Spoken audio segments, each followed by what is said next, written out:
A stockbroker sold 75 shares of stock for $20.68 each. What was the total amount of the sale? So in this case, we're talking about stocks. Now, if you're not familiar with what a stock is, it's good to add a little bit of context. A stock is a small piece of a company. So what a company does is it takes the ownership of the company and splits it up into a bunch of tiny little pieces. So when you buy one stock, you're buying one piece of ownership in the company. It's a very small piece, but that's what a stock is. Now, the focus of my last video was not entirely on how to solve the problems.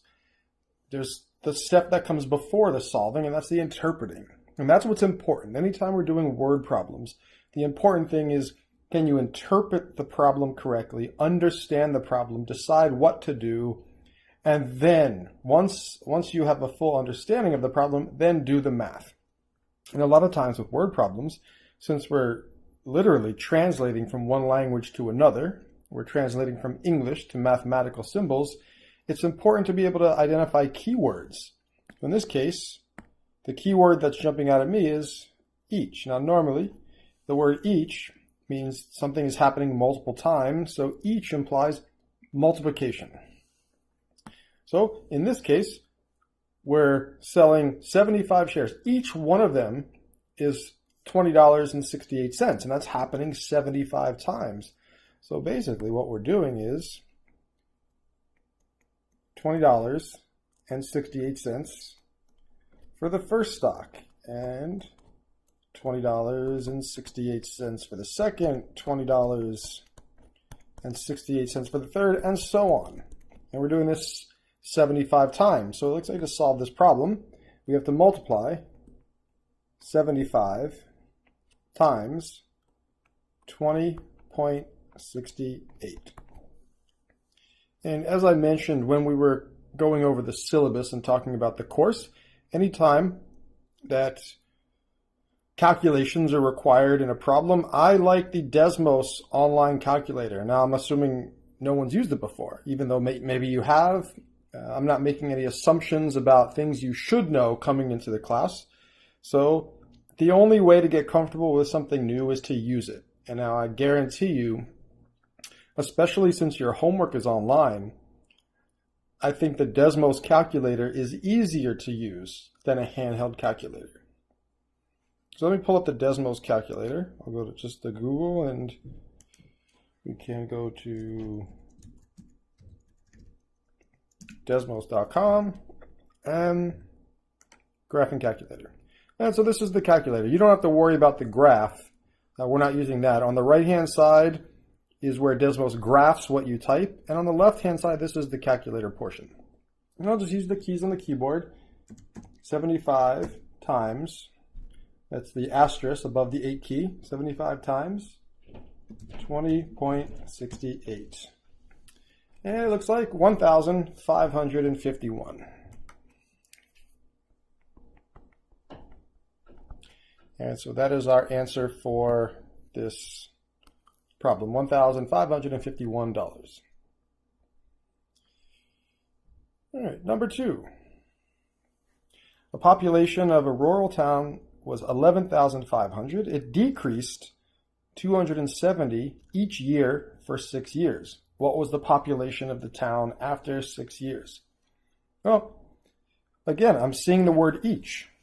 And now problem 1 and problem 2 sound different once you first read them, but it turns out they're basically the same problem. They involve multiplication. And so now, again, and I talked about this in my last lecture video, I am personally a very visual learner. So anytime I could draw a picture or make a chart or somehow organize the information, I do. Your work doesn't have to look like my work. But in terms of interpreting the problem, we have a before situation and we have an after situation. And then there was a decrease that happened. So we're talking before the decrease and after the decrease. So before the decrease, the population was 11,500. And the question is, what was the population after 6 years? And so what happened between the before and the after? Well, there was a decrease of 270 each year for 6 years. And as we saw in the last problem, each is implying that we multiply. So the decrease that's happening is 270 times 6. Again, I'll go over to Desmos. 270 times 6. So it looks like 1,620 is the total decrease.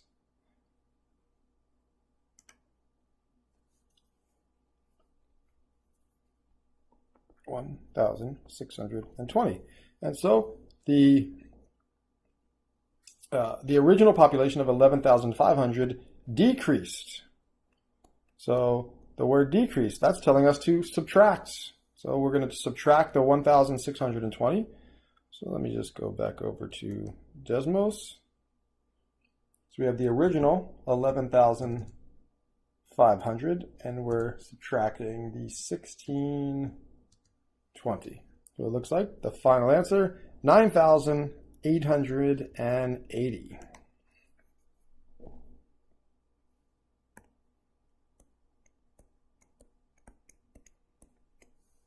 $9,880 would be the population after 6 years of the decrease. All right, so we have 4 problems in this video. So number 3, in Smithville, there were 235 teachers in 1990 and 322 teachers in the year 2000. Find the percent increase in the number of teachers in Smithville during this time period. Round to the nearest tenth of a percent. Okay, very similar to the last problem. We have a before an increase and an after an increase.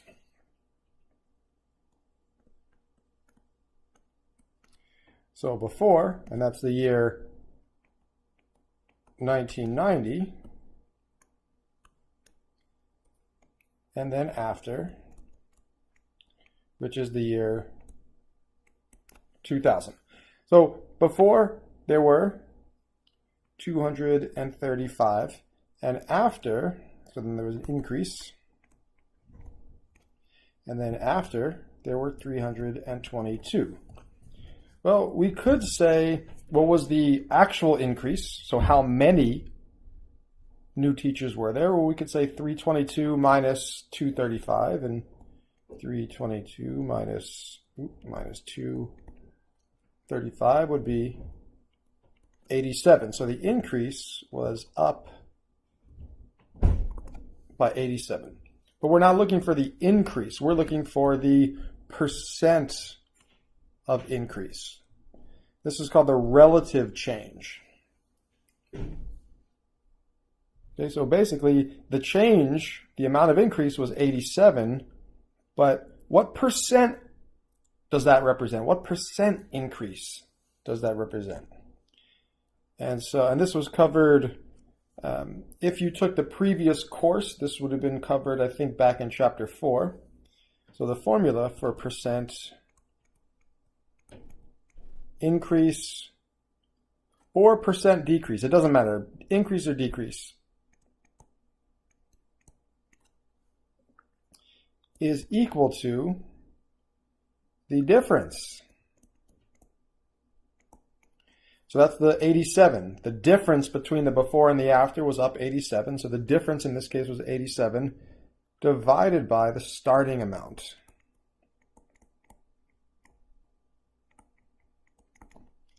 Now this will give the answer as a decimal, and to convert a decimal to a percent, we have to multiply by 100. Okay, so in this case, it's the 87 divided by 235. That's the amount of change, or the difference between the before and after, divided by the starting amount. And then we'll have to multiply that by 100. So I'm going to go back over to Desmos. So we're going to do 87 divided by, so that's the backslash key, 87 divided by 235, and then we'll multiply that by 100. Now, it's important that the rounding, any problem you do in any math class, if the directions say to round, the rounding has to be the very last thing you do. So the 87 divided by 235 is a decimal. You don't want to round that. You have to first multiply by 100 to convert it to a percentage. So now it's 37.02127 something something something percent. And now we can round that to the nearest tenth. And the nearest tenth, so let's go back to the problem.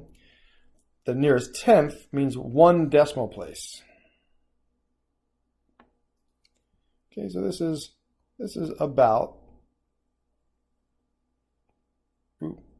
37.0%. So if we round it to one decimal place, let me go back to Desmos.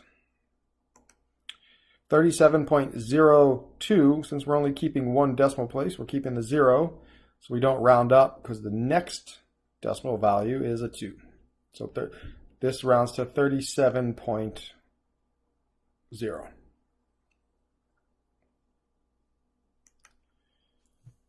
Okay, and one more problem, number 4, and this is a very similar problem to number 3. So basically, number 3 and 4 are almost the same problem. Okay, Clearwater Community College had 1,231 students enrolled in 1998 and 981 students enrolled in 1999. Find the percent decrease. Find the percent decrease in the number of students from 98 to 99. So again, we have before, we have after, and between those 2 years, there was a decrease. Okay, so we're starting with 1,231 and then ending with 981. So if we subtract those two numbers, normally I would do this on Desmos, but in this case it's 150. Oh, nope, sorry, nope, 250. So the decrease is down by 250. So we have to basically take, in this percent of change, percent increase or percent decrease, we have to take the amount of change, whether it's going up or down, and convert that to a percent. And our definition of percent is part divided by whole. So the whole amount that we're starting with is 1231, and the part that represents the decrease is the 250. And so just like the last problem, the percent of decrease is equal to the difference divided by the starting amount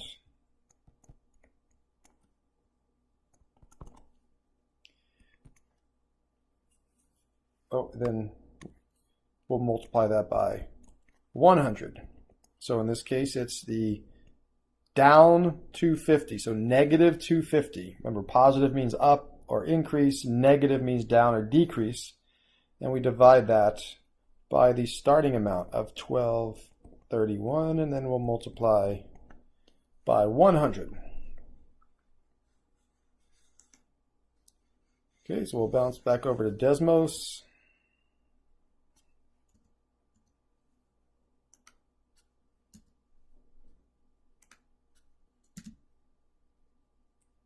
Now we're doing negative 250, and we're dividing this by 1,231, and then to convert to a percent, finally we multiply by 100.